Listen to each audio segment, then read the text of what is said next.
حیدەر عەبادی لە گشت کۆنفرانس و کۆبوونەوەکانی ڕادەگەێنێت کە هێزەکانی عێراقی شەڕدژی گەڵی کورد ناکەن و یەک پارچەی عێراق دەپارێزن، بەڵام بەردەوام ئاماژەش بەوە دەکا کە هێزەکانی عێراقی بۆیان هەیە لە هەر شوێنێک بن.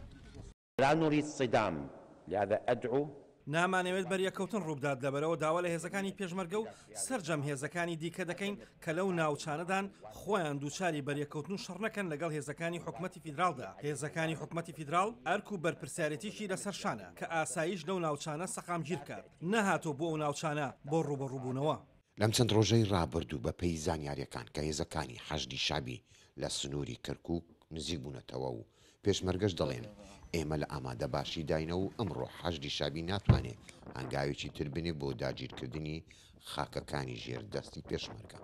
پێشمەرگە لە ئامادە باشی تەواودایە و هەر هێزێک بیهەوێت دەست درێژکا بۆ کوردستان پێشمەرگە بەتەوای ئامادەگیەوە دەستی دەشکێنێ و هیچ هێزێک ناتوانێت تەما لە خاکی کوردستان بکە. هێزی پێشمەرگە لە ئامادە باشی تەواوەیە.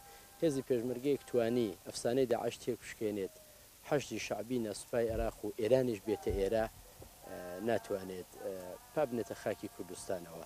شەڕی حەشدی شعبی و سوپای عێراق لەگەڵ باشووری کوردستان نیە، لەگەڵ 45 میلیۆن کووردە. ئەو هێزەی کە حەشدی شابی جولای پێکرا بوو لە نزیک کەرکووک و مووسڵ لە پێشەچیان کە تائیبی بابلیۆن بوو و چاوەڕوانی بڕیاری کۆتایین بۆ ئەوەی وەک خۆیان دەڵێن ئەم شوێنانە دەبێ ئازاد بکرێنەوە.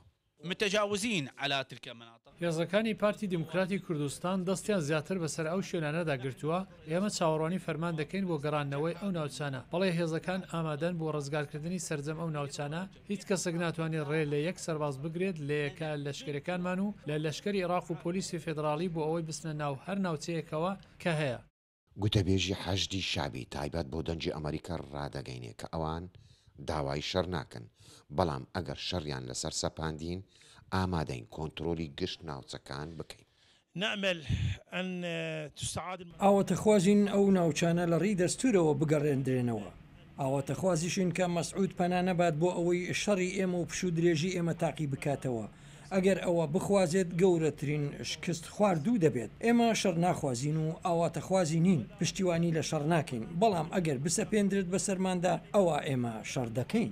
گەرژی نێوان حەشدی شابی و هێزەکانی پێشمەرگە گەیشتۆتە لووتکەی مەترسی و وەک دەوترێ شەڕ براوەیی نییە، بۆیە چاوەڕوان دەکرێت کە ئەم بارودۆخە بە گفتوگۆ چارەسەر بکرێ.